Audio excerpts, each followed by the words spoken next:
Good evening, folks. Triple Crown here, coming to you from Vancouver, British Columbia. This is a round 12 summary operation J1. And let's talk about Calcutta.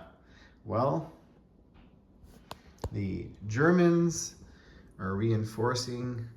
They brought in probably another 10 units last turn, and they got another 7 or 8 that can attack, and it's not looking so good. So the Germans are going to reinforce probably for another round or two, and they should have at that point in time superiority by about 10 or 15 units. But a lot of the German units are the heavy hitters, the tanks, the airplanes, heavy tanks of that variety. So it should be different than the Italian battle for Cairo, in which they brought in mostly infantry and artillery. So a little bit different, but there's over 100 units per side now, and it's going to be a dice rolling showdown. But currently over here, this is what Germany built. They flew some of their aircraft over from Western Germany and Paris. So they currently have 3 tactical bombers that are on their way over from the Axis miners. They've got an Me-262 jet fighter, 2 Henkel heavy bombers, which roll 3 dice at 4, and 3 medium bombers, which roll 2 dice at 4. So, and they built a couple trains at the request of CB's bill, so they can rail these 6 infantry, 4 spaces per turn on territory they've controlled since the start of their turn. And they've got all these other heavy tanks that are making their way across. Is Russia, who's still building some units over here in Novosibirsk, are they going to be able to interrupt the supply chain again? I don't know if it's going to matter. I think it's writings on the wall here for Calcutta, which would give the Axis a total of 12 victory cities. That means the Allies have to get one back from somewhere else. So we'll get into Cairo, which is still in play. Currently, at least the British have the units advantage by about 5 or 6. And next turn, Italy is going to be dropping off at about 10 units, so 10 or 12 units. So that should be almost at par. So is it going to take Italy another couple rounds, and maybe you're going to see in round 15 Italy be able to capture Cairo finally, which would mean then the Allies need to deny the Axis 2 victory cities somewhere else. So the likely place for that to happen, or the only remaining place, is over here in the Pacific. And this is the first time that the Japanese Navy, when they reposition themselves off the coast of Shanghai, this entire Navy is all just here in Shanghai, that the American Navy, now unit for unit, basically they're even. So the Americans are like, bring it on, baby. Let's go. They didn't even retreat their naval transports. The Americans want to fight. And what this is going to do, or why the Americans decided to do this, was because if Japan does not retreat, they can't build any more units that are going to help this Navy. So if they did that, they would have to go back to Tokyo, or this sea zone here, or this sea zone here, where it's safe to build units.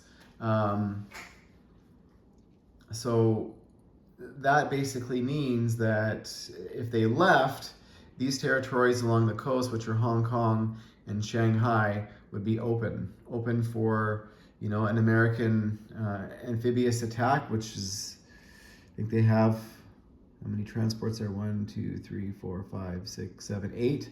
They've got 8 naval transports, so that would definitely be 1 or maybe 2 victory cities. So Japan can only build naval units now if they choose to stay at their minor IC here in Shanghai.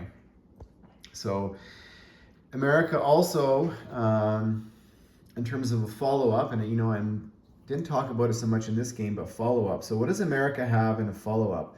Well, they've got 2 B-29s and a medium bomber sitting there in Wake Island, ready to go. And they've got a battleship and 2 submarines and a sub-destroyer, which is more cannon fodder.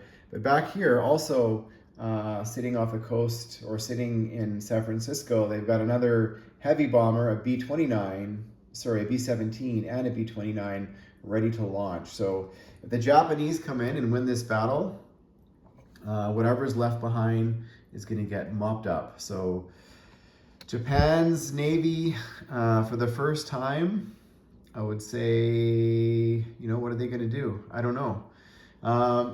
The Russians were going to take a poke at Shanghai, but Japan reinforced it very well. They brought all their units from Dutch New Guinea over here, and anyways, they built a couple more units there and flew in their air transports.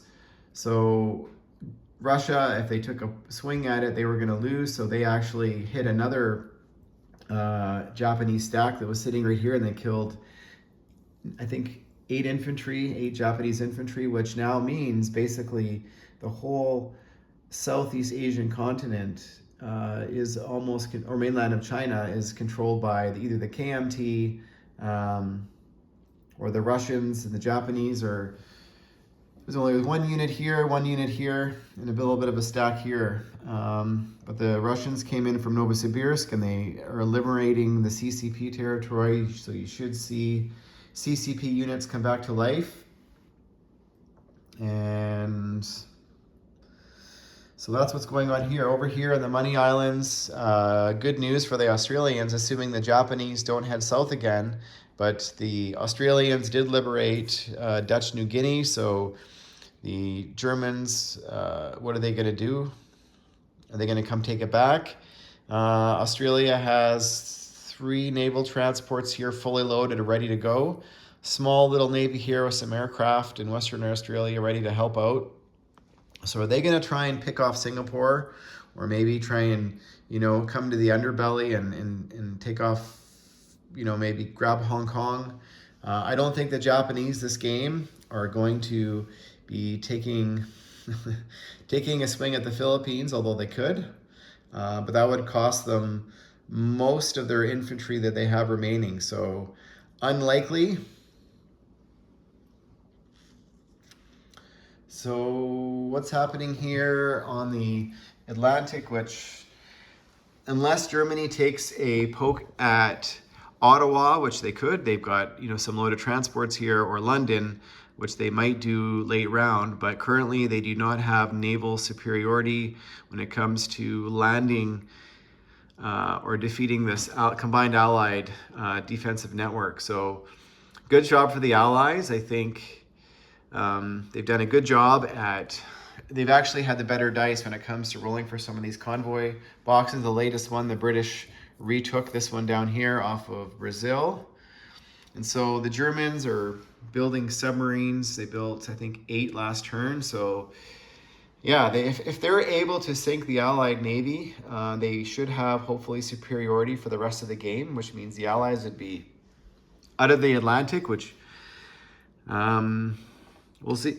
We'll see what Germany does now that basically everything they build from here is probably not going to help take Calcutta, but could they build more aircraft to come down here and soften up Cairo? That's something they might do. So we'll see what happens there, folks. The Russians up here still building. They've got about 15 IPP to spend, thankfully, to some of these Chinese territories, Japanese territories they now control. So anyways, folks, thanks for watching, and stay tuned for round 13.